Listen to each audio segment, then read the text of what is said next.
Welcome aboard.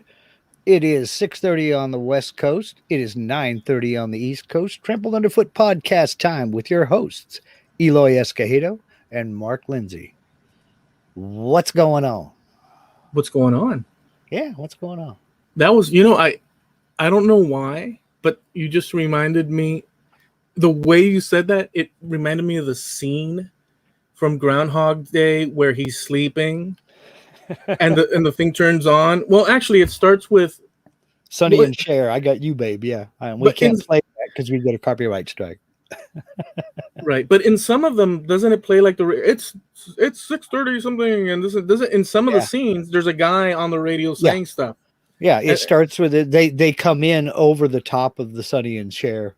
Yeah, I got you, babe. It's such and such time. Oh my gosh, it's early. Stuff like that. And that's a good movie, by the way. I loved it. I love Groundhog Day. It really is a cool movie. It's one of my favorites, as a matter of fact. So this just in from the Trampled Underfoot Podcast newsroom. I don't know if I'm going to be able to hold on to my title of cultural infidel. What? For very much longer. Because, and I'll tell you where that came from. I call myself a cultural infidel because I've been burned too many times in the past. The more people have ranted and raved, especially when it comes to movies or TV, the more people have ranted and raved about how good a TV show or a movie is, the more I know I'm going to hate it.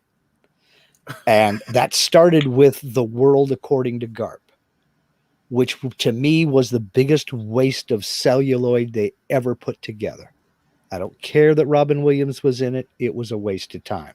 If you haven't seen it, save yourself the pain. There is nothing good I can say about that movie. But it kept getting progressively worse and worse and worse. So the more people raved about how great it was, the less I wanted to see it. Well, it finally happened. And I have been chomping at the bit to tell you this for 4 days. I finally watched The Truman Show. Whoa. Yes. Okay. Hit us with it. I did it. You want the whole thing, or what do you want? Well, number one, before you go into this, okay. I am so pleased. So I don't know what the outcome is going to be. So and this is where the good stuff is going to come in, because it could go anywhere, right? I don't know. So you could go into a terrible, it was nightmarish, or you could go into, or the middle, which I would prefer it would be one of the, do whatever you do. I'd prefer it be one of the extremes, either badass or it crapped out, but lukewarm in the middle would be like, So I'm gonna kind of disappoint you when I say that it was a decent movie. It was a decent movie. Okay. I did like it. Okay, cool. All right.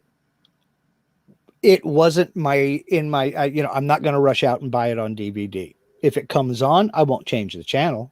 Okay. But it's not something that I would seek out. I had a couple of problems with it, and this is just me. But number one, let me get this off of my chest. I'm not really a fan of Jim Carrey. Haven't been. I mean, he's done a few good movies. He did some real good movies, but he's done some real stinkers as well. Yeah. But I got to say, I can't picture anybody else playing that part of Truman Burbank. I can't picture anybody else doing it. He did it. He owned it. And I don't think anybody else could have done it. And he did a good job with it too, I might add. So, okay, now, is there... it's going to be anywhere from, 20-something years old to 250 years old still. Yeah, it was a decent movie. It really was. You intrigued me with the premise when you were telling me about it. But this is what was bugging me. It sounded familiar, and I couldn't figure out where from. Okay. The premise. Some of it 1984-esque, but not really. Not to that extent. I did like the premise, but it felt kind of stilted and choppy to me as I was watching it. And I did something that I never do for this podcast, and that is I did some research because what it looked like to me. Go ahead. Wait. I can't. Did you just do that? You just said talk about. Did you hear what you just said? You said I did something that I never do for this podcast. Right. Okay, continue because that's funny as crap. Because we are all about spontaneous, and I was want funny. to keep it unscripted. And so I don't research stuff. If I need to look something up, I do it right here live. One thing that's a constant, folks, is that we do not research. It all comes from our brains, man. Yeah, and then I'm sitting here right now with 1, 2, 3, 4, 5, 6, 7, 8, 9 tabs open on this window. So, I did a little bit of looking because it looked familiar to me, and I kind of remember now where I got why it sounded familiar, but it seemed stilted, and choppy, and there were things missing. And so I got into it and I looked it up, and because I wanted to see, was it based on a book, as so many movies are? Was this taken from a novel? Well, it turns out it wasn't. It was originally written to be more of a science fiction flick and be much darker than it was. And when the rights were bought and they started working on it, they started rewriting the script, and it went through 12 separate rewrites. And it's a fairly long movie. It's like an hour and 40 something minutes, but they deleted a bunch of scenes without reshooting the scenes that were related to those. So it felt choppy. I mean, his best friend, Marlon, you get the backstory that they've been friends since, they were 7 years old or whatever. But there was a whole bunch of deleted scenes surrounding Marlon, who was fighting drug addiction because he felt so guilty for what he was doing to Truman. Oh, wow. And you can kind of see that he's breaking down over the course of the movie. And there's one key deleted scene. You remember where they were all looking for him in the dome? They're towards the end. Yeah. They're all looking for him in town. There is one deleted scene where Marlon spots him, but doesn't say a word and just kind of directs people away from him. Oh, wow. They cut that one out. They cut a bunch of things like that out. So it went through, like I said, about 12 rewrites before they got everything all set. And Jim Carrey's contract gave him, it allowed him to do his own rewrites, and he did a few. So it kind of evolved, basically, is what I'm saying. And there were some continuity errors. There were a few things that just didn't make sense to me, but that's what got me into looking up this show. But other than that, I think it was a decent movie.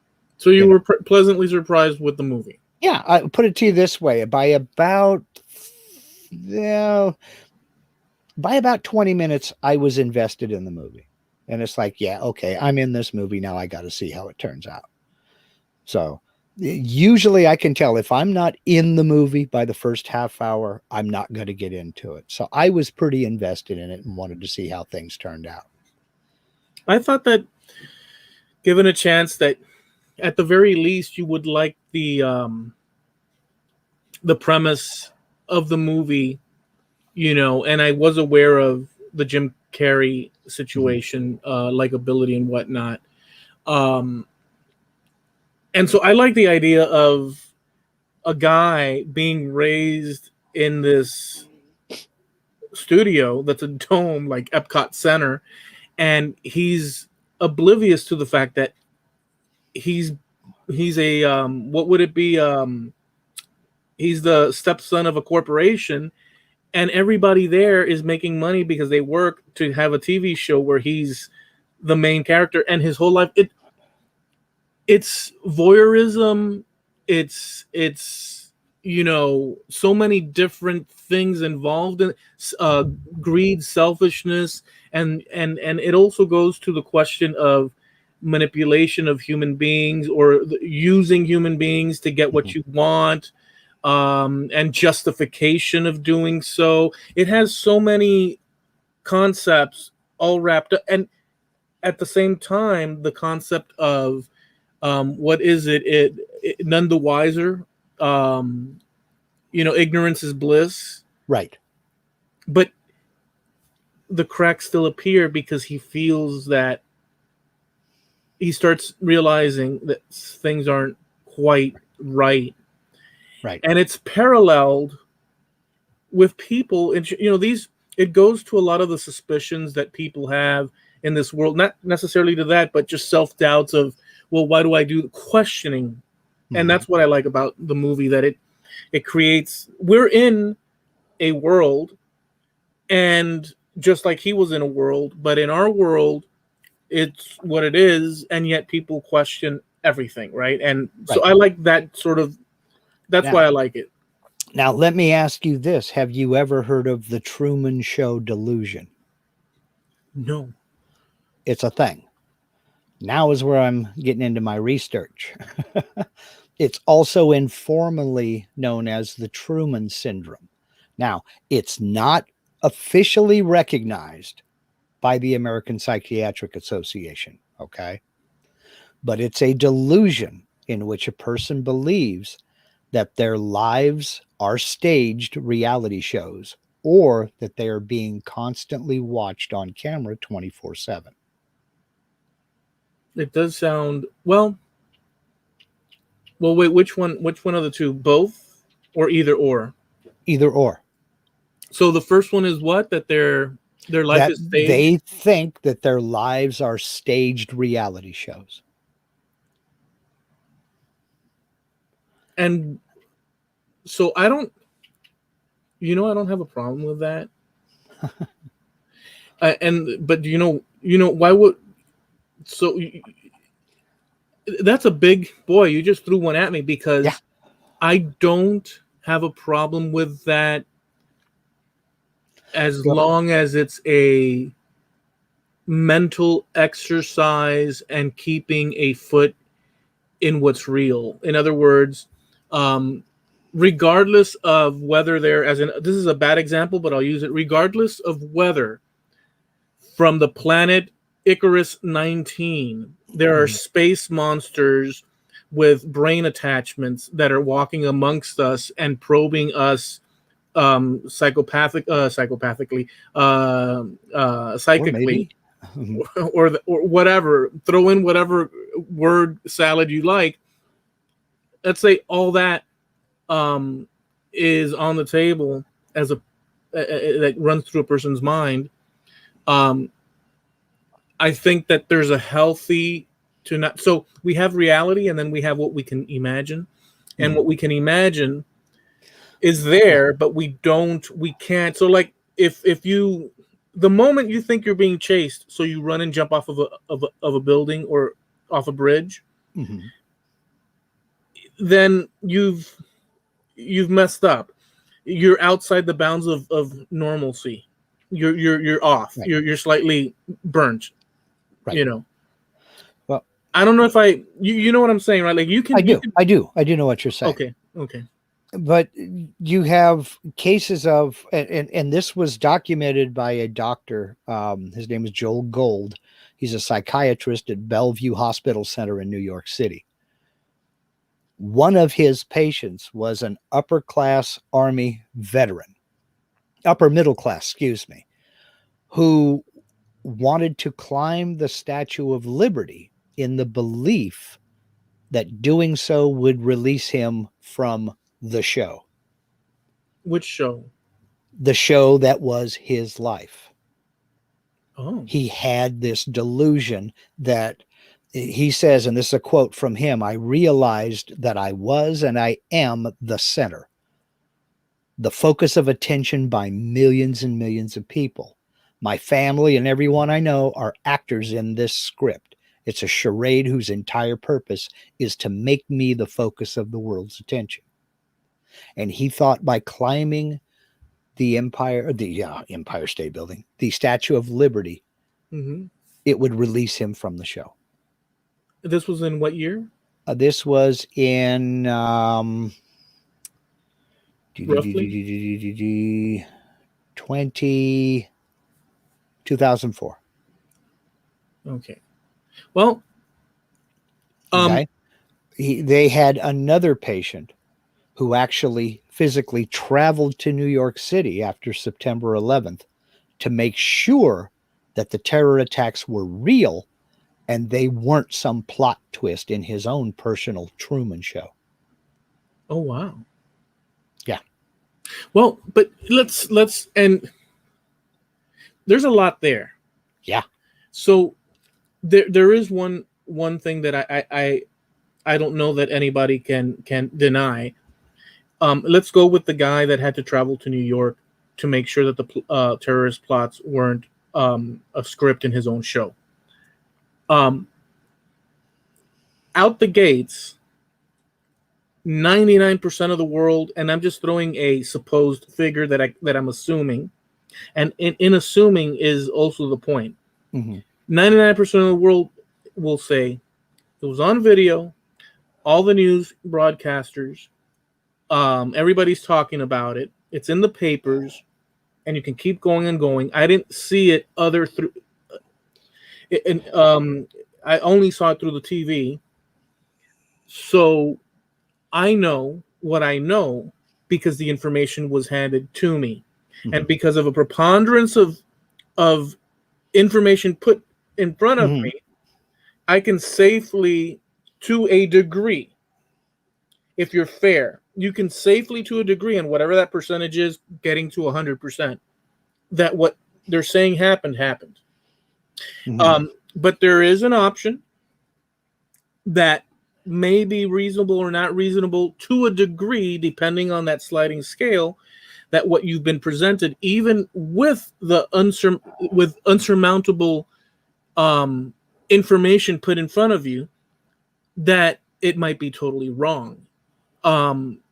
And so there's a lot of examples. I'll leave the example, unless they're necessary. I'll leave the examples because it'll get us into another conversation. There's so many examples of people believing something across the board and it being totally flat out wrong. Just totally flat out wrong. And yet people believe it. So I don't see, other than unless it's affecting his life, if he said, well, let's go and take a little vacation up there, and I just, for myself, I want to see it and stuff. You know what I'm saying? But that's the thing. It is affecting their life. These are delusions that these people are having. And now delusions is something that's recognized by psychiatrists. But this particular one, the Truman Show Delusion, is not recognized. Not yet. They're still doing research on it, basically, is what it is. But the whole topic, the whole subject of your life isn't real, that everybody around you is an actor and the whole world is watching you. That's an interesting topic. And I wondered where it was familiar, and I figured it out. There was a book. Oh God, it was first published in 1959, and it was called Time Out of Joint. And I won't give you the whole synopsis of the book. It's a science fiction book, but it's basically more or less the same thing as the Truman Show. The difference being this is being done to him on purpose by the army, because he has certain information and they're trying to make him forget all this stuff. So they basically, his occupation is he wins this newspaper contest every time. And that's where he gets his money from. Okay. Now you got to remember, 1959, there was no internet, there was a few radio contests and TV contests and what have you. But so they are doing this to him on purpose to get him to forget what he knows. And it's a strange story, but so he's always monitored, and everybody around him is an actor. Now, when they wrote the Truman Show, and I'm trying to remember the name of the author here. It was written by Andrew Niccol. And like I said, he wanted to make it darker and more of a science fiction based theme, and set it in New York City. Well, the logistical nightmare that would have been New York City, and first of all, how do you do all this stuff? They decided instead to go ahead and base it in a fictional town within a dome on a huge studio, rather than just out in public, because they knew that people in public would react differently if they knew that it was happening downtown where they lived. Right. You know, the dome is like a biosphere sphere that isolates the experiment. It isolated him from the public, but it also isolated the public from him. I don't know if you remember during the movie, and this was one of them that really bugged me. They all of a sudden, Christoph, the creator and director and the head honcho there, the Chief Cheese. Yeah. All of a sudden he's being interviewed for another talk show. Yeah. And they ask him about various thises and that's, and they say, well, we've got 5,000 cameras in here. And that scene bugged me because I could see why they needed to do it. They needed to do it to add backstory that they had to cut out of other scenes and what have you. And that's why it felt kind of stilted and jumpy and choppy to me, that entire scene. But because I kept thinking, why now? Why are you doing this interview now? You know, you've got a bunch of stuff going on. Well, no, but to me, no. To me, it didn't. So it could very well be. But to me, it didn't. So to me, it's bouncing. It's the idea of the audience. You're bouncing from the inside world, but then you're pulling them out of the inside world, because when we're watching, we start identifying with the protagonists. Right. But by taking us outside of that, there's a sense of betrayal and what you call, there's a word for it, malicious, sort of this. And I get that. And I understand that. And the two waitresses in the Truman bar where everybody's watching the show, the two waitresses standing there, and then the two guys in the parking garage watching it on TV, and the guy in the bathtub. That one cracked me up. The guy in the bathtub. It's slightly perverse in that they're getting their kicks from, it's almost like a Roman Colosseum watching gladiators hack themselves. Right. You know, and so jumping over to them, you know, reacting to what just happened on the screen, that pulls us back into our world, and we're no longer in Truman's world. It's like, oh, okay, wait a minute. Yeah, that was good. That was an excellent stroke. It's just the scene with the interview seemed kind of freaky to me. And I was going somewhere with that interview scene, and I don't remember where I was going. Mm-hmm. He said something during the interview, and I can't remember what it was that bugged me. It was just, it didn't fit. But I don't remember now what it was. Well, remember he said about the cameras, that I think that he said also something to the effect of that he was only X amount months old or weeks old. Yeah. And then he got a call. They got a call from a question call, and it was the girl that was his love interest. I remember now where I was going with this. I was talking about the nightmare of trying to film it in New York City if they were doing the Truman Show and setting it in a public place. If you remember during that interview, they showed clips, quote unquote clips, of people breaking through and sneaking onto the set. The one guy that jumped out of the box under the Christmas, I made it. I'm on the Truman Show. I'm on TV. Yeah. And so people did, kind of break through. Yeah. his dad being one of them. Yeah. A guy who, and they totally missed that subtext, because it's like, why would he come back?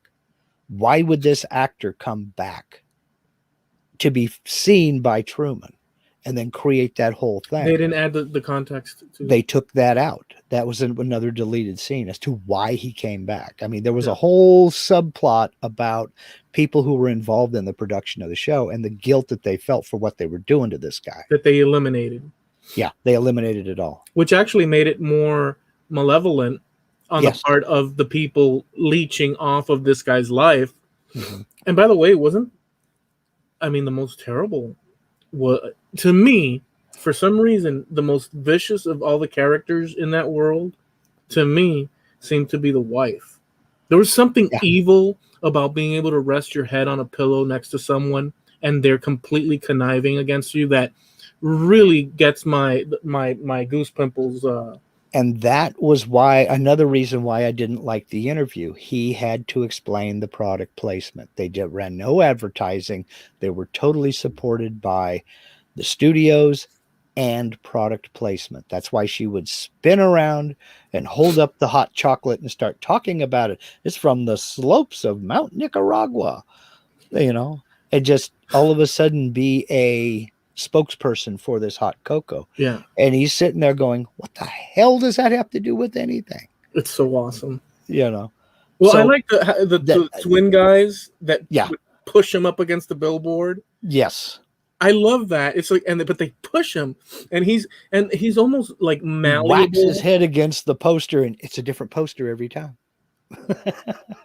Did you like the scene? Did you like the scene where he says, "That's it. I'm going to Fiji. Screw this," and he goes to the agency, and she's an actor, and she's typing like bull crap on the freaking computer because it's all bull, right? Because they only fill in. They've done a good job of filling in his world, right? Mm-hmm. Like Disney World. But if you go to Disney World, just slightly right behind a building or slightly right behind a turn of a road, mm-hmm.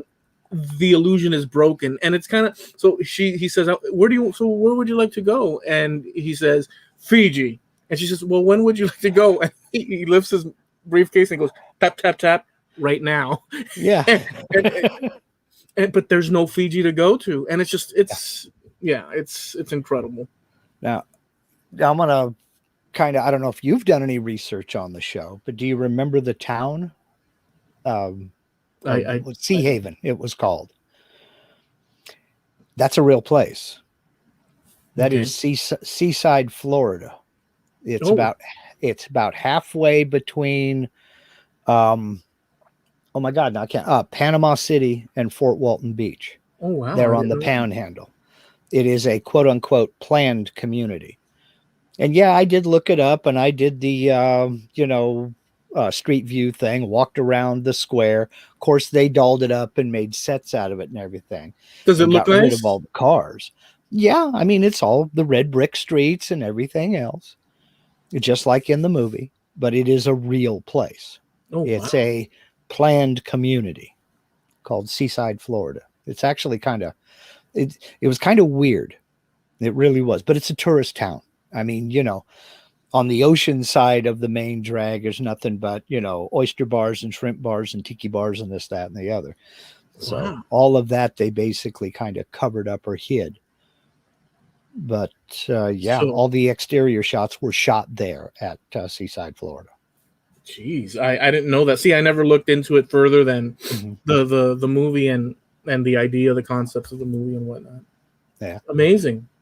It was kind of cool. It was kind of cool. The premise was interesting, but it, like I said, the book reminded me of it, but something I did not know, and somebody in the chat already alluded to it. Steve, you know who you are. It was also a Twilight Zone episode called Special Service. Do you remember the old Twilight Zone with Rod Serling? Yeah. Did you know that they did 3 reboots of it? They tried to bring it back. That lasted a few years and then faded away. I didn't know that they did 3. I thought it was just one contiguous show and then it ended. Okay, well, yeah, they did the one show in the early 60s, and then they did a reboot in the 80s. And it ran from 85 to 89. I can And remember that there might have been. I'm not sure, but yeah. Then there was one in the late 90s. Then there was another one in the early 2000s. Well, they did an episode in 1989 called Special Service. And it was written by J. Michael Straczynski, the guy who created Babylon 5. And in this episode of the Twilight Zone, and remember, it was released in 89, so about 10 years before Truman Show came out.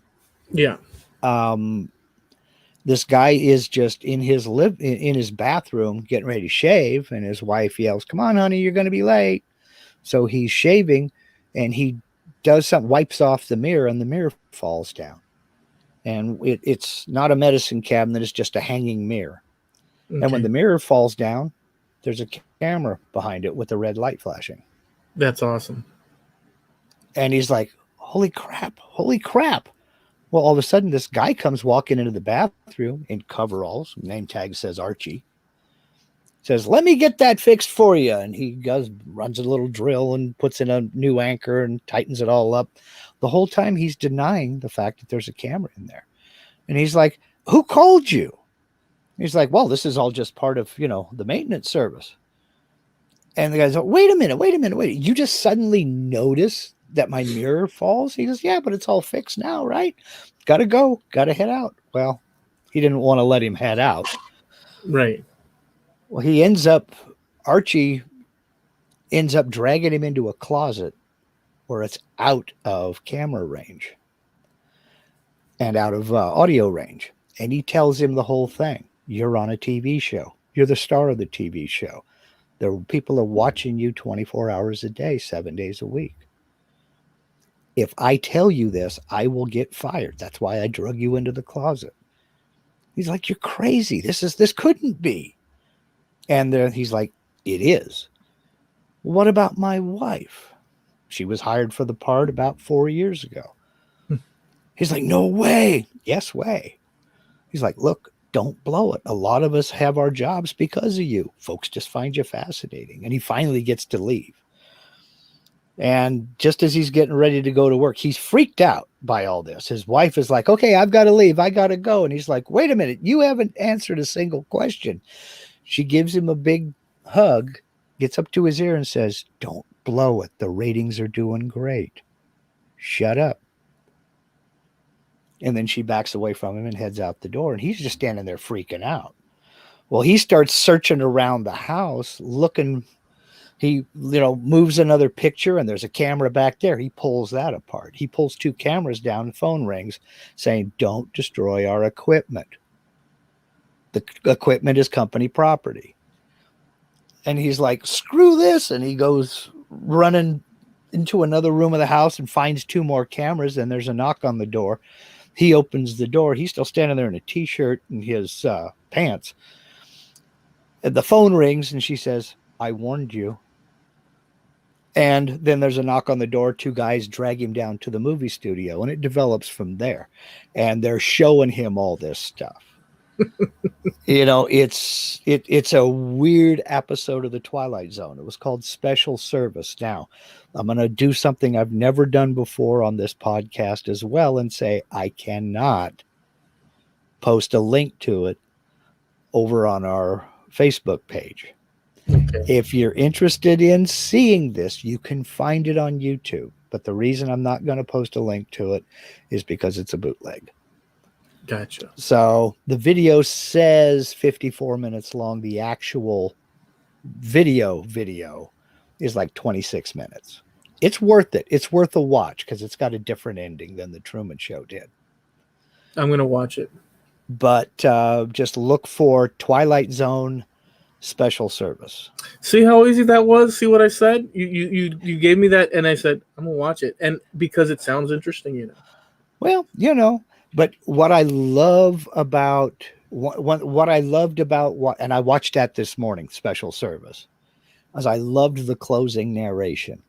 which was, the next time you think people are talking about you behind your back, or a happy coincidence seems just a little too good to be true, check behind the bathroom mirror or see if there are any channels missing from your TV. It might just be that John Selig's ratings have dropped and you've become the star in the phosphor dot world of the Twilight Zone. That's awesome. That got me. I was like, oh, hell. That is really awesome. I'm going to watch that. In fact, tonight I'll watch it once we're done with all this. I'm definitely going to watch it because for a half hour and to see what that's like.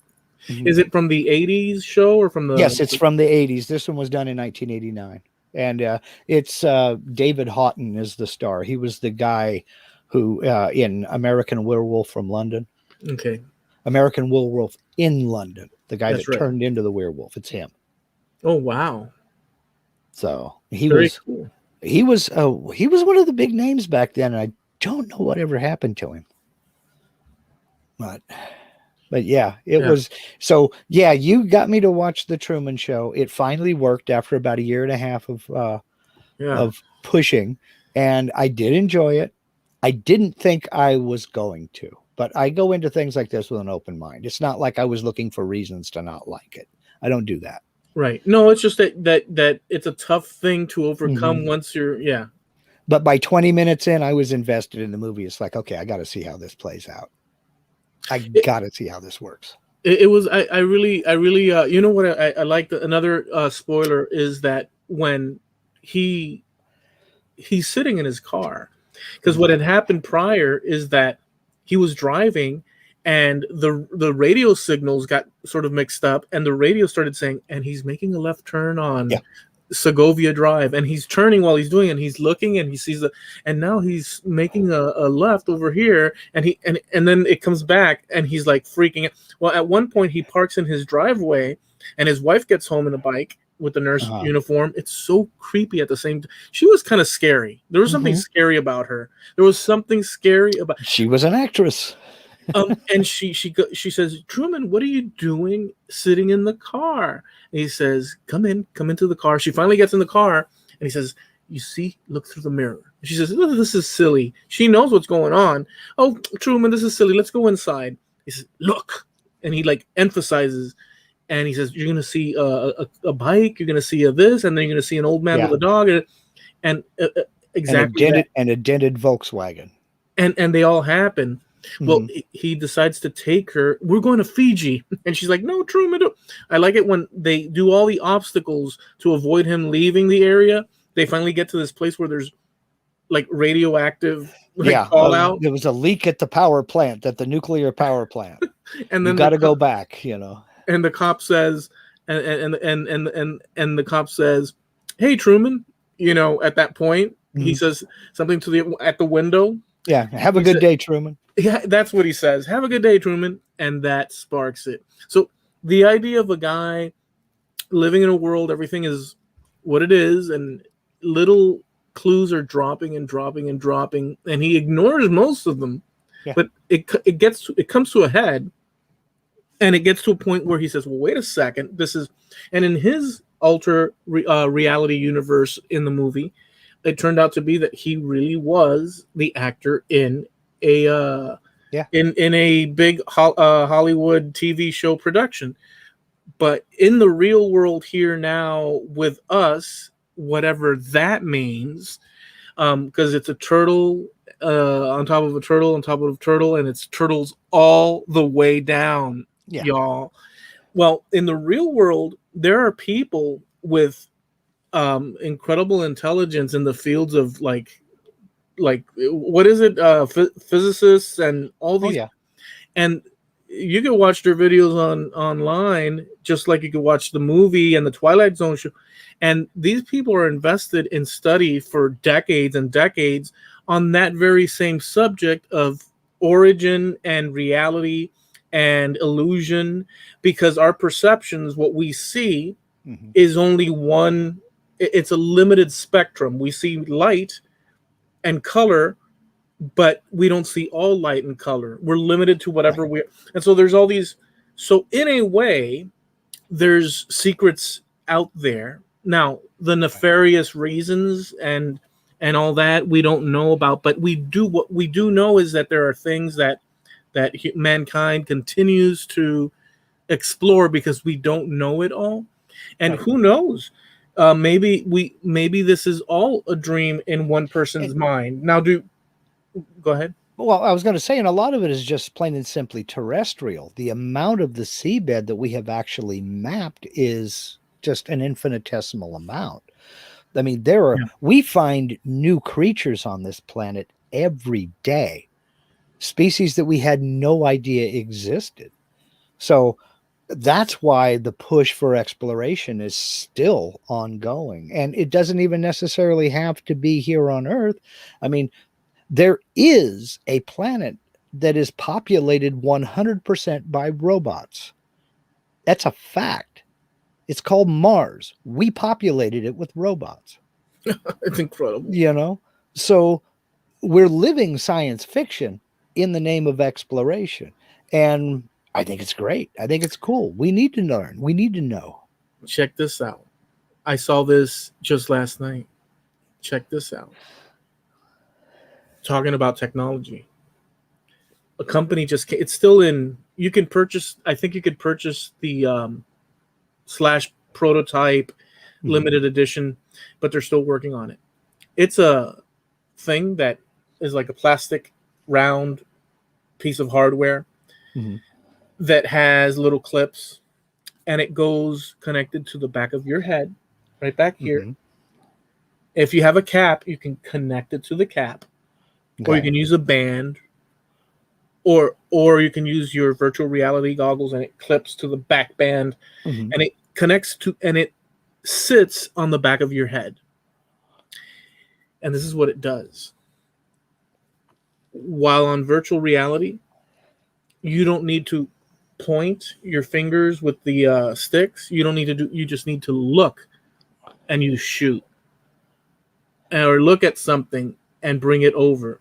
And all it is a piece of plastic component that connects close to the back of your head. And they explain how it works. And it's just mind-blowing. In other words, this whole idea of technology, just everything we're talking about. Yeah. Well, the way it works is that your eyes, people think of their eyes as what sees. And it's they say it's the middleman between what you're seeing. It goes in, but it's your cortex inside your brain. Your brain is actually the one translating all the imagery. So it's not just that we're seeing through our eyes. Our brain is actually pulling everything together to get our images straight. And that little component that sits in the back of the head is actually sensing the impulses of the brain. And they actually explain it where it can tell you where your eyes are going just by having something back here. It blew my mind to see that. And it's literally what Elon Musk has been alluding to, although I don't know about that guy, but he's eventually we're going to be cyborgs, and that we are cyborgs right now. To a point, we are, because a phone is just, although it's a phone, but we're already connected. It's augmenting us and stuff. So there's this whole futuristic world, and that's on the horizon. And I did see, by the way, last thing I'll say about this, I saw that video that you had posted last week, and I was pretty astounded by the demonstration, the whole premise of that, about how we've gone so far beyond apps and into engines now. But we do touch upon that here in our way. Literally, what he's saying, at least in theme and conclusions, we bounce those concepts a lot on this show. We do, because it's not foreign of a concept. It's not so far out of a concept. It's literally any reasonable person thinking about it would come to those conclusions that he came to. Although he's very well, he's got it nicely packaged and whatever. And I'm glad you brought that up, because that's how I was going to wrap up about the Truman Show, was by bringing it full circle and going back to that video I posted over on the Trampled Underfoot Podcast Facebook page last week, when we were discussing all the things that how we violate our own privacy voluntarily. And it's called 2030 Privacy's Dead. What happens next? And we talked about it on episode 138 last week, and evidently we're talking about it again today. You can find it posted over on our Facebook page. Go to Facebook, up in your search bar, look for Trampled Underfoot Podcast, and it's the second post down, third post down. Published it April 6th. There's a link to that video, and he goes through more or less life after apps and starts talking about all of the personal information that we voluntarily give away. Now, something like the Truman Show, that was obviously done totally against his will. He was adopted by, quote unquote, the corporation when he was an infant. He was one of 4 unwanted children who was adopted by this company and then put in front of cameras. And, in that interview scene, Christoph says something pretty dark when he says, we have over 5,000 cameras on Truman 24 hours a day, 7 days a week, but we started with 1. Uh-huh. Yeah. And that kind of drove that entire thing home. They were doing that to this character completely against his will, because he didn't know what was happening until people started telling him in certain ways, and he started noticing things himself. But we are doing that same thing to ourselves. Mm-hmm. If you look at the number of surveillance cameras that are out there, and it's not government agencies that are doing it, it's us. Walk down your street and count the number of Ring doorbell cameras you see. I mean, there are neighborhoods, a whole ton of neighborhoods, where they can literally track you leaving your house and walking down the street to the mailbox, getting your mail and coming back home. They can watch you get in your car and follow you your entire trip. If they know the route you took or suspect the route you took, they can find surveillance cameras that will place you at a certain place at a certain time. Yeah. The government doesn't have to, or the evildoers or the nefarious ones don't have to install these cameras. We're doing it ourselves. But I'm going to take issue with what you're saying. Not that I disagree with it, but I'm going to take issue, if I may, in one angle. You may. I do not want, again, I totally agree. So this might end up being a moot point. I do not want to diminish the idea that, I'll say it this way, as we increase in technology, for instance, back in the day, they would have, whatever a sheriff in the Old West would have, and his horse, and the bars at the local jail, and just the things involved with that. And as in technology increased, then they had cars and they had other means and other tech. And so technology advanced with whatever their purpose or function was, which was being a sheriff and maintaining that law and order. Likewise in other fields. So as technology, although we're doing that to ourselves because we're taking advantage of it for our benefit, I would say that government takes advantage of it for their benefit as well as technology increases. So I wouldn't. So even though we're doing it to ourselves as a people, anyhow, which is the ultimate truth, I would not discount bad actors in government. I didn't discount them. I didn't discount them. All I said was they don't have to do that. We're doing it to ourselves. And all it takes is a warrant, and they own that video, or they have a copy of that video.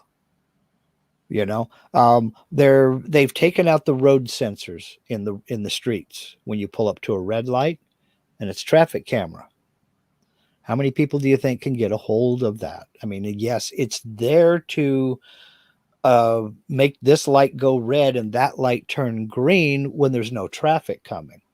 But what about the rest of the time? But it's also a way, with a court order, for someone to go get a copy of this much footage between this hour and this hour to place a vehicle coming down that street.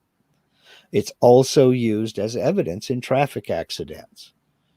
It's used as evidence in the case of like a robbery or something like that.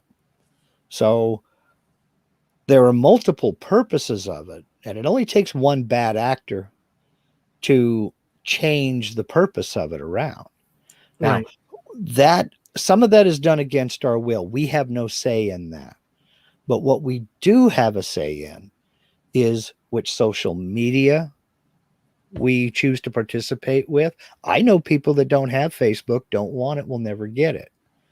That's fine for them. I use it to keep in contact with my family. I don't live on it. In fact, if you go back and you look at my timeline, I post very little to it anymore. Just mainly promotions of what I'm doing. But I do use it to keep in contact with my family, but that's about it. I'm no longer on Instagram. I've pulled the plug on Instagram because it didn't work for me. And it was just one more way. It was one more way for a company to shove advertising at me. Yeah. And I didn't like that. I'm no longer on Twitter for the same reasons. It was just another way for people to force advertising on me. Yeah. I'm not really concerned with the information that they're collecting from that, because they couldn't be getting much. Yeah. But you have to kind of wonder every once in a while. Now, we do this ourselves. What are we giving away? We don't read terms of service. We know that. We just scroll to the bottom and click the check mark and install the son of a gun. I don't want to read all that stuff. What are you giving them permission to do? I mean, basically, you have to sign away to play, but the benefits are pretty significant. And that's how they hook you. They make the benefits seem to outshine the negatives, But so what are the benefits in certain instances? So there's so many fields and so many different things. For instance, without all the slack that rightly so that Facebook has gotten, and a lot of these big companies, through the technology, and it could have been any other. It could have been MySpace if it would have kept going. So players can be interchangeable, but it just so happens to be what it is, where Facebook, you can get in contact with people that, like you said, are your family. In some cases, in other countries, like has been my case, people that it would be very difficult to pay, or expensive to pay for a phone call, and to get information. So this is just one example. Yeah. It helps. The benefits of staying in contact, like you said, are pretty big. And then there's other benefits. You're also... Sure. Well, just the ability to find these cousins. I mean, yes, it would be expensive for you to call your cousin in Spain, but you would have to know her name. You would have to know her phone number. 3 years ago, you didn't have any of that. Well, no, we've been in contact since 2014. Okay, so before 2014, you didn't have any of that. No. Social media made it easier to find those cousins, and it made it easier to keep in touch. I've got friends that I haven't seen since high school. I can keep in touch with them through Facebook, and I found them through Facebook. Right. So there are a lot of benefits, but there is a price you pay for those benefits. So that's all Right. I'm getting at. I'm not saying don't participate in technology. Well, if anything, what I'm saying is read those terms of service and see what you're giving away, because it's Yeah. not free. It is not free. Forget about the advertising. It's not free. There's a price for it. What are you giving away? Remember what the guy in the video said at the end when he wrapped it up, which was an interesting point, although it's a sobering point, but at the same time, because so he said, if you look at what happened back in the .com era and the different internet companies that came around, and the fact that we owned flip phones that were limited in scope, and you come to our era now where we're at, where our phones are doing so much more than what they did at the beginning. If you asked people back then that their businesses crashed and burned, they would have said it was the end of the world of this technology, or the end of the. But 20 years out, where we sit now, what we saw is replacement and improvement, and Right. those changes that occurred to humanity that we assumed would be so radical that it would be disturbing to us, even with nefarious things involved, was a subtle transition where, if you ask people today, they're oblivious, kind of, sort of, to the fact that you also had to trade out, certain privacies to be where you're at today. So Right. just likewise, he said, looking into the future, 20, 30 years from now, imagine the technologies. Will they come and blast us in our head, I'm paraphrasing, and shock us and just completely obliterate us? Or will it be a natural transition, just like we experienced 20 years on? And I think that the reasonable position would be that whatever comes next, and whatever on top of caking on what we've grown into as far as privacy and technology and that balance, I think going into the future, it'll be a maybe sudden, but whatever it will be, sudden or gradual, it will be subtly put in so that we don't feel like we didn't for the past 20 years, just completely blown out of our skulls with what's happening. I think the last big thing that totally blew up, that was not really seen by the majority of the population, was the popularity of the home computer. Because before that, you were looking at various levels of mainly Atari video game copies and knockoffs. So it was all driven towards game consoles. And a few people saw the personal computer at home coming, but the population at large, I don't think they got it or understood or saw how big it was going to be. Yeah. So that was, I think, the last really big thing that came along and surprised people and just exploded our world. But along with that came the constant tinkering with and perfection of the internet. When people figured out what they could do with the internet, then all these other, they now call them apps, came along. Revolutionized. It just revolutionized everything. But after, up until about maybe 2007, 2008, that's when it started to slow down.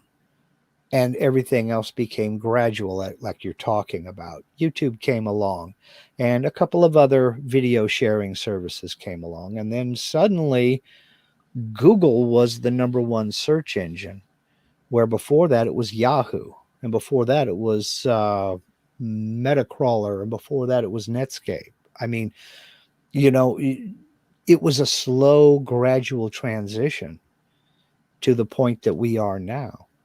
And we didn't necessarily feel it like a brick. We didn't. I mean, if you would have told me in 2006 that smartphones were capable, or were going to do what they are doing now, I'd have said, who the hell would want to carry one? I've mentioned this before. The first time I saw an old flip phone with a camera on it, I thought it was the dumbest idea in the world. Who the hell would put a camera on a phone? I thought it was absolutely stupid. Now, mind you, you were still looking at this little itty bitty monitor screen on your phone and there wasn't a real easy way of getting it off of your phone and into a computer. So you were basically stuck looking at it on your phone. So it was worthless to me. That's the dumbest idea in the world. Yeah.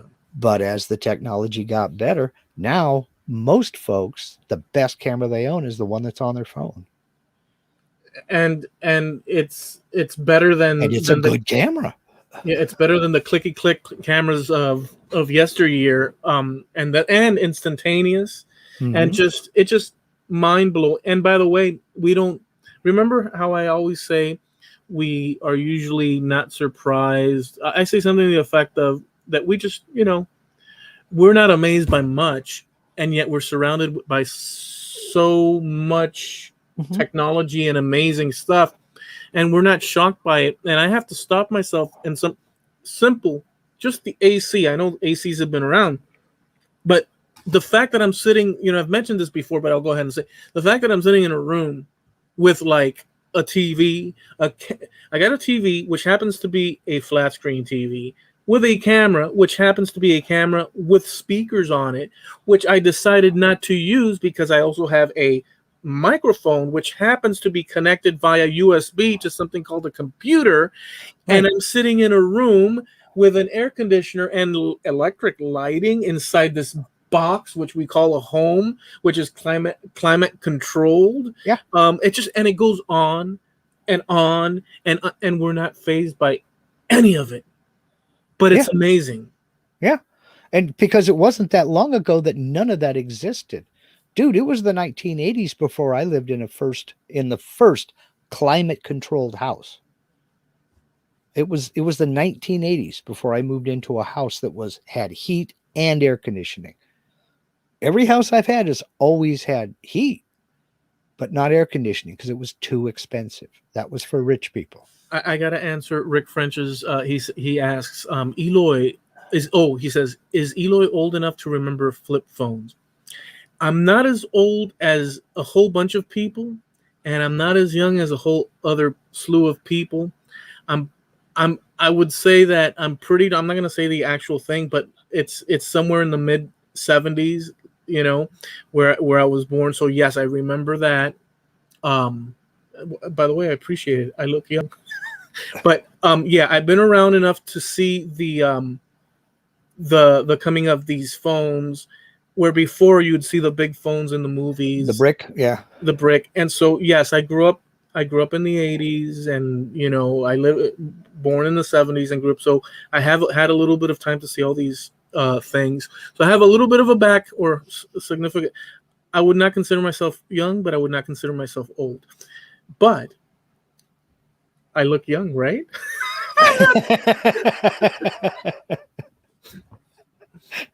Okay, that's good. We might as well go ahead and land the plane so we can get our outros done and everything, okay. And then we go ahead and start talking with the folks over in the chat. Okay. How's that sound? I do want to say that we are sponsored by Harneal Media. That's harnealmedia.com.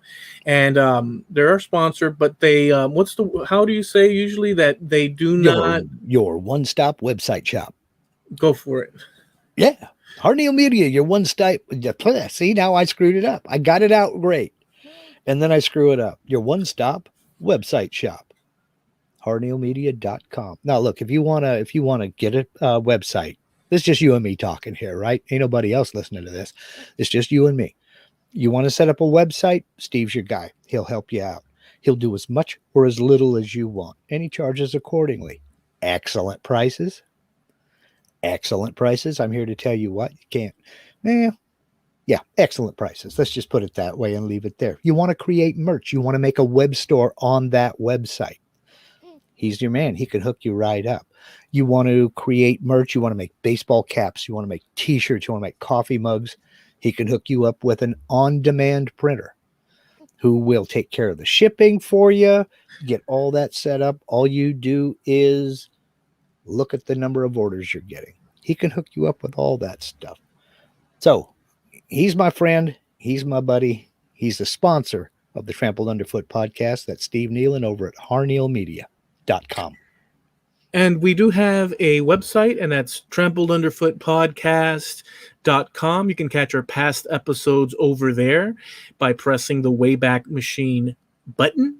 We also have a page on Facebook, as we've mentioned throughout the show, where we post links and photos and all sorts of goodies so that you can check those out as well. So that's Trampled Underfoot Podcast on Facebook. And we're live every Tuesday, 9:30 Eastern, 6:30 Pacific here on YouTube. That's Trampled Underfoot Podcast on YouTube. Listen, folks, have a great week. Hope you enjoyed it. We'll catch you here next Tuesday, 9:30 Eastern, 6:30 Pacific. Have a good one. See ya. Okay, that's good. Now, Rick came back. He said, so your dad had a flip phone then, huh?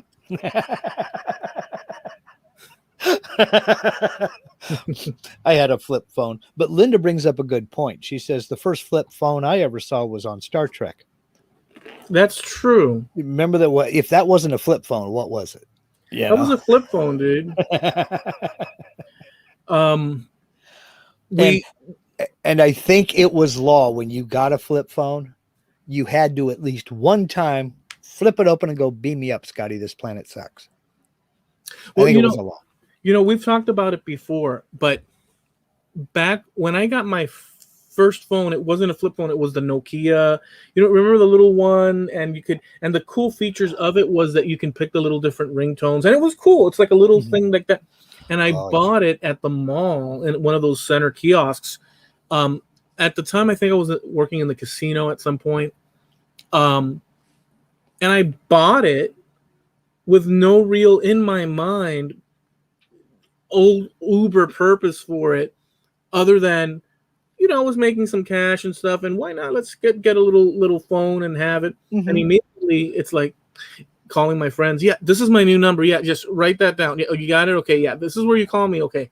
Yeah, this is, and it's like, and I felt it was just more like it has its benefits, obviously, and it's done a lot of good. But at the time, I just looked at it more like, oh, this is such a trip. Mm-hmm. I didn't. You had to have a little bit of swagger. Yeah. It, a little bit of a, hey, yeah, check me out. Yeah. Check me, call me anywhere, anytime. And by the way, it is useful. You go anywhere. But prior to that, I mean, what did you do? I mean, I did have a beeper, but you'd stop at the payphone and say, but I didn't really, did I need it at the time? It was beneficial, but I don't know that I bought it because I needed it. I bought it more for like, hey, I got a phone. How about you? Well, I've told the story before. We bought our cell phones because I thought I needed one. I was radio dispatched in the job that I was working, and a lot of times I was out of radio range, and I knew my luck. If I was going to break down, it would be when I was out of radio range. So I went ahead and got a phone, and I'm glad I did because I did need it. Yeah. But from the moment I got my first phone, I hated it because I was tied to it. And that I did not like. I was tied to that thing. I couldn't go anywhere without it. I had to make sure I had it on me, easily accessible at all times. I was that guy who had the little vinyl case on his belt because I had a bunch of other tools on my belt. So my phone was there too. Along with my radio with a cord up around my back and a microphone clipped to my lapel. So, it was just, I was tied to it, and I didn't like that. I didn't like that feeling. And it wasn't until, 2018. Yeah, 2018, we bought this house, and I retired from the real estate business. I got rid of my cell phone, and I don't want another one. And people ask me, well, how do you live without a cell phone? Very comfortably. Well, there's a secondary problem, too. The cell phone that people might not, because they might not see. The phone to many people is their computer. Mm-hmm. That's true, and that's legit.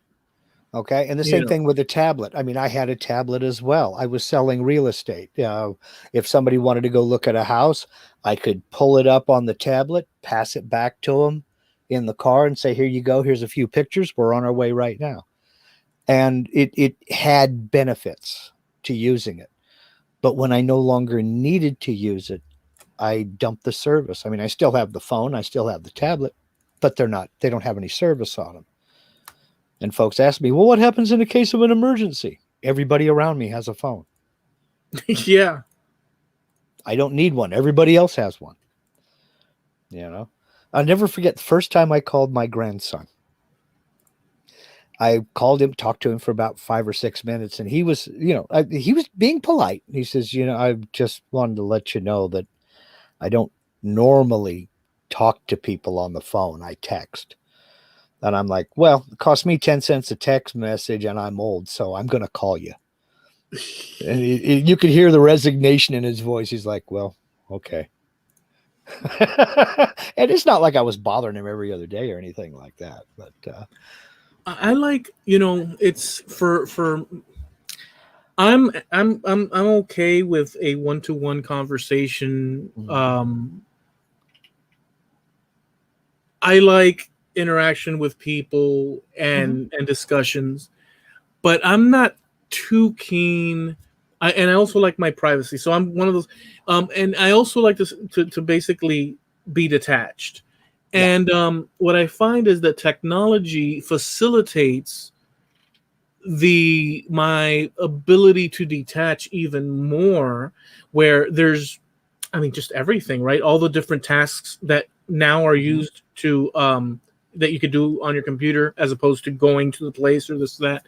And what has happened is that people don't need, and people can work remotely, and there's all these things. So it facilitates people that don't necessarily want to interact. If you want to be more, what's the word, hermit-like, you like could, me. Right. And like me, you could definitely get away with more distancing and all that, because literally from your home or your phone, you could do so much. And it really is an amazing thing. I have to say. Oh, it is. And it has its advantages. It has its disadvantages. And my big thing is I was tied to that phone. I couldn't do anything without that phone. I would have to shut it off after 9:30 at night, because if I didn't, people would call me, because that's real estate, but you got to get some sleep. So, there's a certain price you have to pay. I can do anything I need to. I have a desktop PC. It still sounds weird to me to say this. I'm old school. I use a desktop PC for everything. I shoot footage. I shoot my outdoor videos that aren't screen captured. I shoot on a camcorder, hashtag not sponsored. I shoot on an old camcorder, and I not old. It's only a couple of years old. I transfer that over here. I edit on the PC. I post it from the PC. I'm done. I don't know how to use the apps, and I have no need to know how to use the apps because I don't carry the phone with me. I just didn't like being tied to it.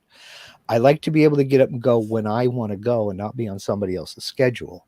Right. And real estate drove that into me. And if I go fishing with Linda, I want to go fishing with Linda. I don't want to hear what's going on Facebook. I don't care what's happening on Facebook. Right. I don't want to hear 15 notifications that I've got 11 million emails coming in all at the same time. I'm out to do something else. I don't want to be tied to that. Right. And but in to be fair, one could have that phone. And this is all choices, right? So it's not a either or better or this or that. Right. But one can have that phone with all that access and just simply power off. So that is also, you know what I'm saying? Like that right. Also is an option. Try that. Try powering off for a little while. You'll go nuts. Well, it just, I guess so. But the idea of just, or even better, if one wanted to do that, one could literally just buy the cheapest. I don't even know that they sell basic enough. You can still get them. And they, this is going to sound bad, but they make them for old people like me. who don't want all the smartphone junk. Now, Rick French makes a real good point here. He says a family emergency had him packing up a house in San Antonio and driving everything to Savannah, Georgia over the last 2 weeks. His only connectivity was an iPhone. Yeah. Left both my laptops and my iPad at home. I did everything I needed to do from my phone.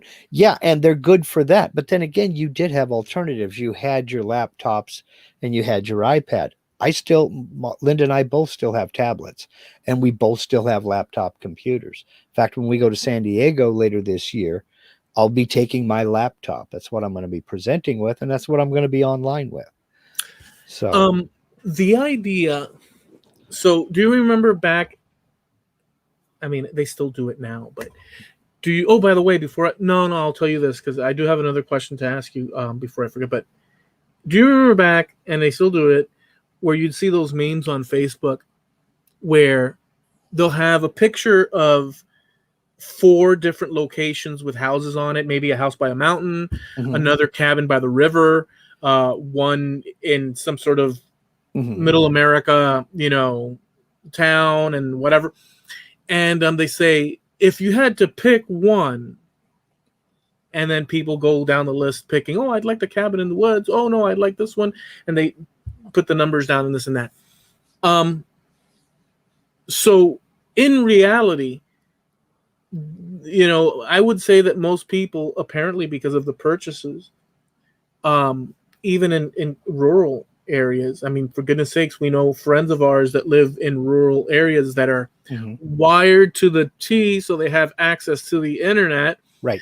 I don't know. I think the ship has sailed where people, to get away from it all indefinitely or for a long time, would move someplace and leave behind the equipment. I'm sure I think that getting away from it all has changed slightly, and that people not only just getting away from it all because technology is everywhere, but that people don't really want to go and not have the technology. Not everybody, but I see a disconnect there. I think that getting away from it all, at least to me, I'll be selfishly, I'll say, is going far away, but still having access to having the Walmart a few miles down the road. Having the people's, are attached to the technology. Right. They are. They're absolutely attached because they do want to get away from it all, but they want to make sure that you know about it. So they're going to take a picture of everything and put it up on their wall on Facebook, or they're going to put it on their Instagram feed. Yeah. Or they're going to tweet about it. The whole time they're getting away from it all. I mean, when I was a young kid, I used to laugh at the guy at the campsite next to us who had the little portable TV set sitting up on his picnic table, drinking beer, watching Archie Bunker. I thought, why the hell go camping if you're going to take TV with you? You could do that in your living room. Meanwhile, I'm out climbing trees and swimming in the lake or fishing or doing whatever it was I happened to be doing. To me, that was getting away from it all. I can't. I don't know. Yeah, Rick makes a good point. People want technology at their fingertips, but they don't want it living in their heads. I would say that the percentage of people who don't want it living in their heads is getting lower and lower as we progress. It's just one of those things. You were talking about internet memes. We love our technology and we love our convenience. Well, I don't know if you know what YouTube shorts are. Short clips. Yeah. Okay. They're called, it's a special, branch, YouTube shorts. Okay. I didn't know, but you can't monetize them, but it's YouTube. It's their answer to TikTok. It's a real short video that you throw up on your channel and your subscribers will see it. And it's, the average is 15 to 45 seconds. I think you can go up to 60 seconds on one of these little videos. But you have full control over it. You can edit it and then put it up. The only thing is you can't monetize it. Not yet anyway. So this guy put up this short and it came up in my suggested if you notice, if look at your suggestions, you're going to see a bunch of small short clips coming up. That's people posting YouTube shorts. This guy, we love our technology. We love the convenience of being able to do our grocery shopping from home, and go down and pick up the bag or have it delivered to us. This guy ordered 1 pound bag of carrots. He says, and so I ordered a 1 pound bag of carrots. And when it got here, I thought, and he holds up this bag, I thought I was going to get a 1 pound bag of carrots. What would you think if you ordered a 1 pound bag of carrots? No, this is not what I got. He holds up one of those clear produce section bags. He says, I got, and he opens it up, and there is one huge freaking carrot in there. Just one carrot. He says, I got a 1 pound carrot. What the F am I going to do with this? He got a 1 pound carrot. He got a 1 pound carrot. Was it a meme? It was a meme. No, it was a YouTube short video. Sure. Yes. Dude, now, what I can do is I can go back and find that, and I'll post it over on the Trampled Underfoot Podcast Facebook page just for a giggle. It was friggin' hilarious. What the F am I going to do with this? Dude, that's hilarious, dude. Because, obviously, unless you're slightly skewed in the head, you would have thought what we all thought, which is you'd get a bag full of various carrots that made up a pound. Well, he got a pound of carrots. They didn't cheat him. They didn't cheat him. They gave him one big son of a gun carrot. And that's my problem with shopping online, is because I want to see it. I want to hold it in my hand. I don't want that cantaloupe. I want that cantaloupe. Give me that one over there. Okay. The idea though,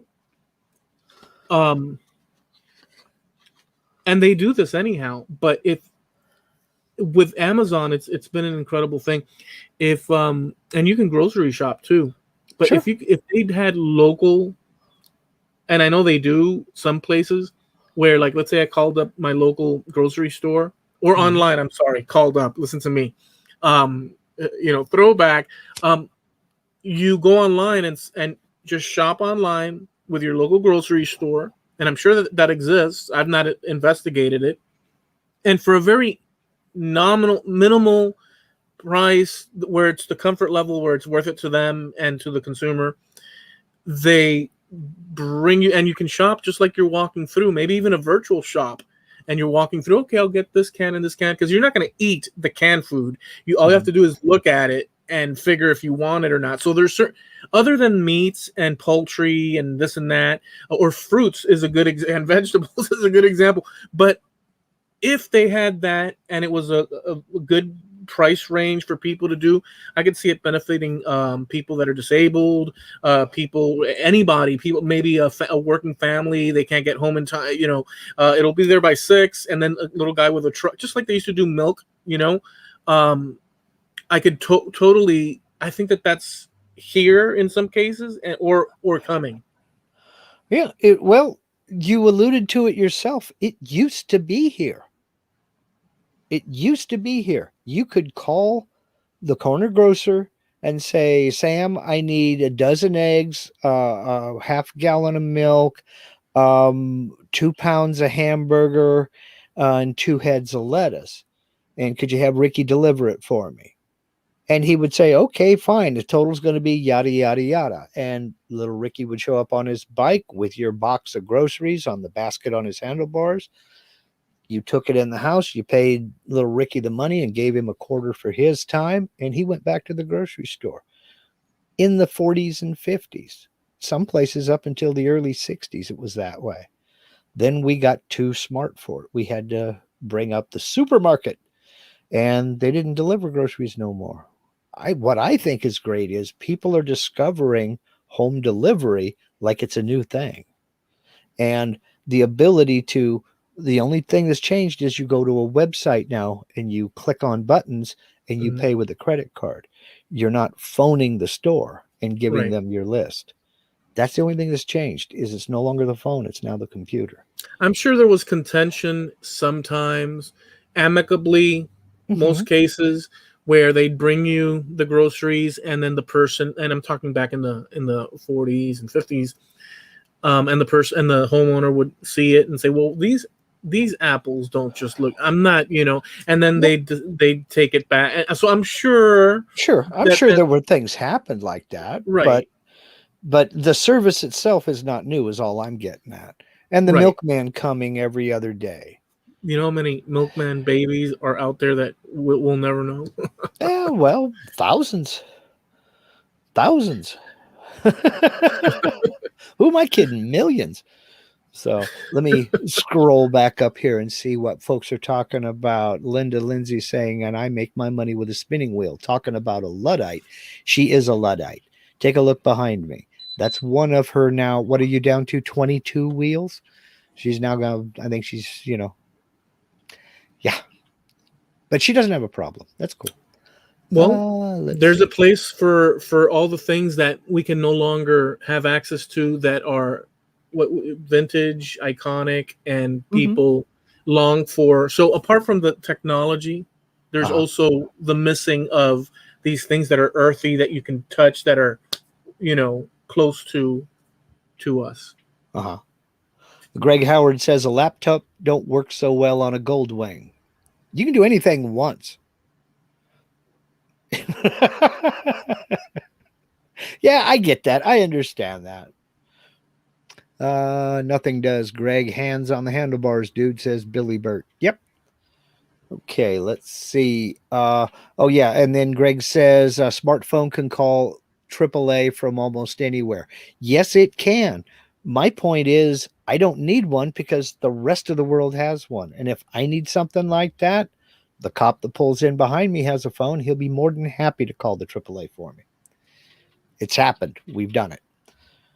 Well, if everybody did what you did, there would be no phones to use out there. I'm not trying to convince you that my way is the right way. It works for me. If you have a phone and you like it, enjoy yourself. I just didn't like it. I didn't like to be tied. We don't have any pets. We don't have any animals because I don't want to be tied to the house. No, I'm not a phone guy myself, to be honest with you. Look, I'm an internet guy, and I enjoy the fact that it's a library to me, and real time, interaction. But the library aspect of whatever subject tickles your fancy, you can bring that up. If you want the history of frickin' Greek, buildings, or if you have it at your disposal. I would not want to do without. Yeah. I agree with you. I totally agree with you. I'm not railing against technology. I'm railing against one particular piece of technology for me because it doesn't fit the way I want to live. Yeah. So JP Woodworking says, found out I was Eloy's very distant cousin yesterday. Been feeling sad ever since. Well, let me tell you the quickly the story. JP reached out because he knows that I do the ancestry and the DNA, and his father is very much into, according to what he said, the whole thing. Like they really, they want to know about their British, past and this and that. And JP asked me if I could do a hangout and go over some things. But it turned out that apart from, and I got on the horn with his dad, where I told him what the story was and this and that. Well, it turns out that JP and I are very distantly. We share multiple chunks of DNA, right? But so there's a difference between, let's say, you and your brothers, sisters, uncles, this and that, where you would share a nice long chunk of DNA, and then that would inform you that you guys are closely related. Well, there's that. But then there's also something where you'll have smaller chunks spread throughout, which inform you that there's a common ancestry, one ancestor, or multiples, we don't know. It could be just as easily. Going back in time, the smaller the chunks, you have a common ancestor in the past. Well, anyways, he also wanted to check on Bobby Duke's old lady, Bobby Duke of internet fame. Bobby Duke Arts, yeah. Yeah, his lady because she had done one. They wanted to see if Jamie Page matched her, and indeed they do in a very distant fashion, right? Very distant. Mhm. And I went ahead and tried to see if I matched with her, and likewise in multiple places we matched. But what happens is that the further back in time, the more people everybody shares in common because of the Right. multiplication factor. And so, Right. yes, at some point, and we don't know if it's 200 years, 300 years, 400 years, 1,000 years, we don't know. Right. Well, you just can't know. But the fact is that JP and I are distantly related. Who knows where? It's all in And the who knows family. how? Well, he says I was shocked that I shared DNA with Eloy because he doesn't share nothing. Try taking his clam chowder. So just wanted to throw that in there. Just wanted to throw that in there. That's Let's see. so unfair. Oh, well, he may still be. He may still be here. I don't know. Is he still here? I don't see he has. I don't see that he He has. ducked out a while back. He ducked out. Yep. Okay.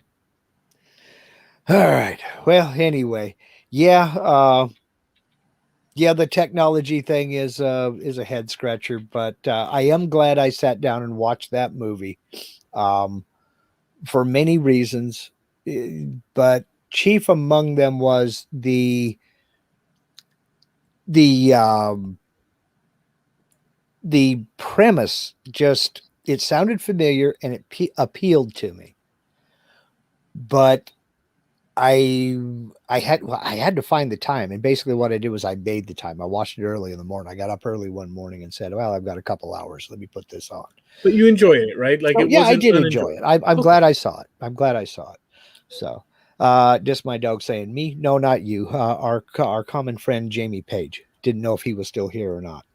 Jamie Page is over in the UK. He lives in a beachside town called Margate. It's on the English Channel, and we get on in various hangouts and hoot and holler with one another. And Eloy and him discovered that they were distantly related. And So, mind you, there's a lot of people, like let's say without even knowing, mhm. half the people, let's say you get a bunch of people and you do that, there's a good chance that you're going to encounter segments of DNA because just the simple math of people going back in time. The only issue is we don't know how far back, which would be cool to know, but it's probably it's more than it's unknowable. Yeah. It's unknowable. Mm-mm. Well, Steve says he's afraid to look into his genealogy too deep. He's afraid he'll be a descendant of Lassie. Well, that is if you think that that's a possibility, maybe you should stay away from it. I know a couple of people that I think may be part Dodge Dart, but I can't confirm that. So Linda says she found out she's a direct descendant of James the First of Scotland. I can confirm that, and she's been telling me to kiss her royal behind ever since. So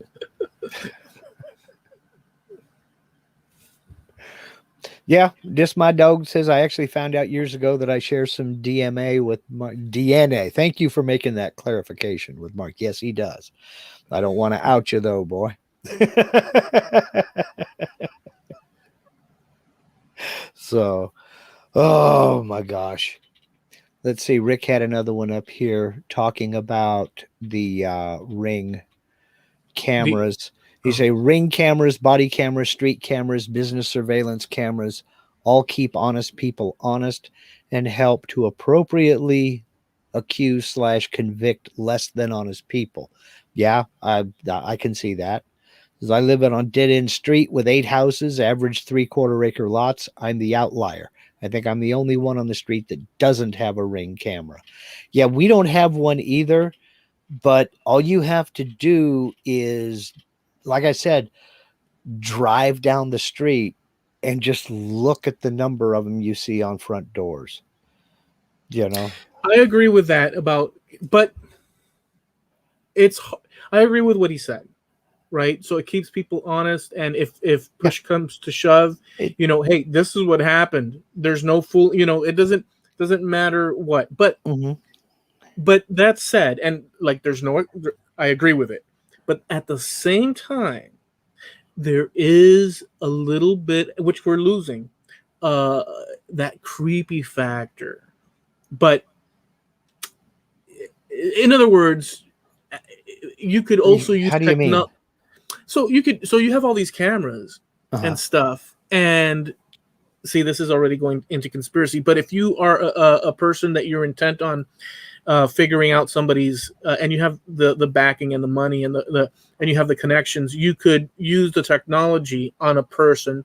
Not because outside of what its intent is, in order to reach certain goals. Just a whole slew of different, kind of like, not really like that Truman Show, but nefarious reasons.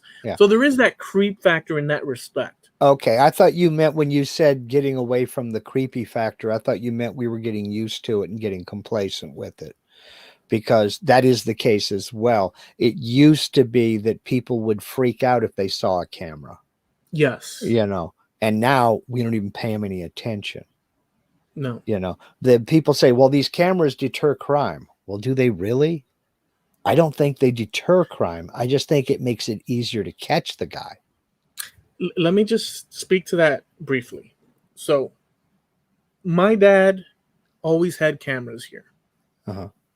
It was VHS recording.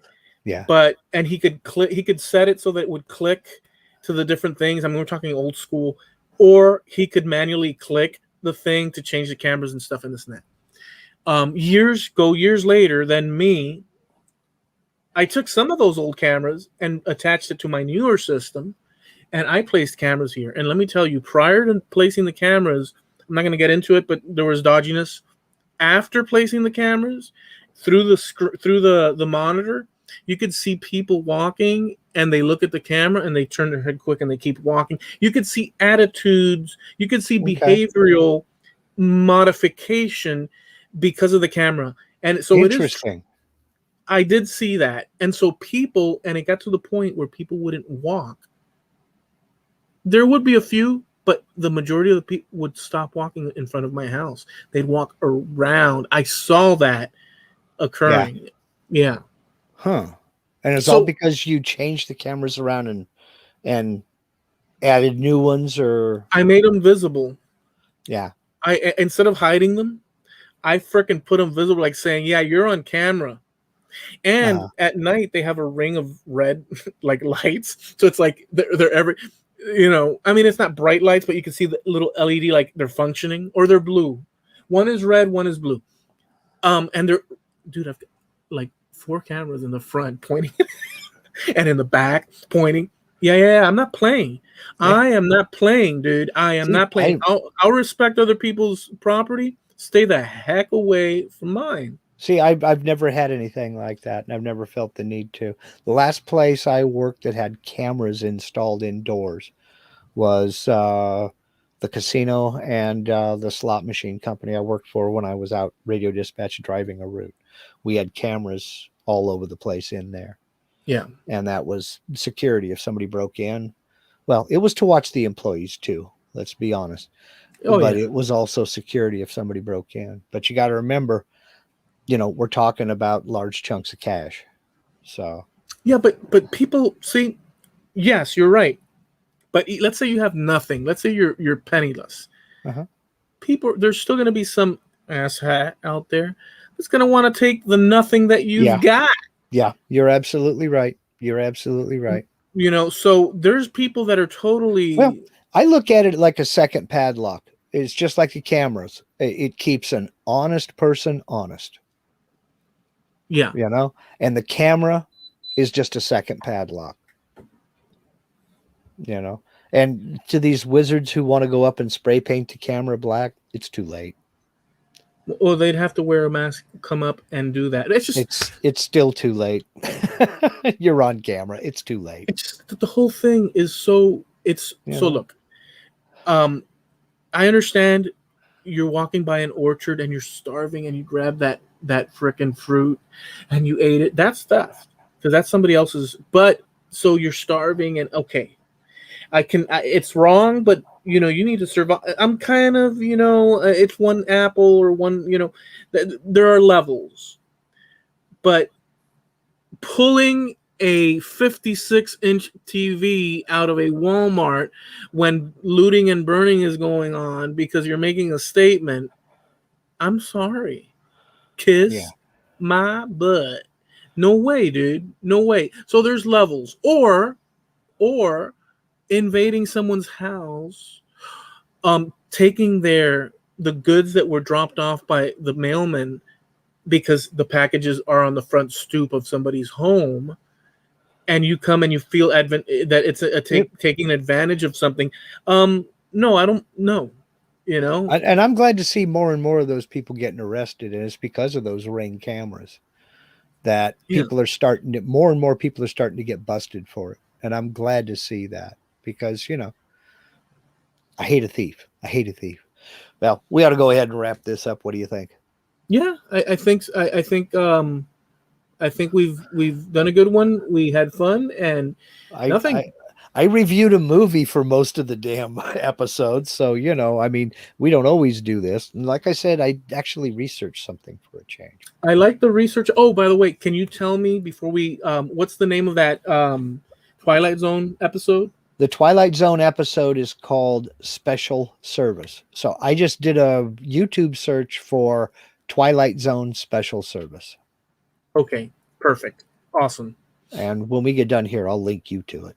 Oh, I got it. I clicked. I've got it loaded up. So Kevin Varela. See, now I'm just giving away everything about it. Yep, that's the first one on the top. Yeah. And it's a 22-minute episode. All right. So, all right. Thank you, guys. Thank you, Harneil.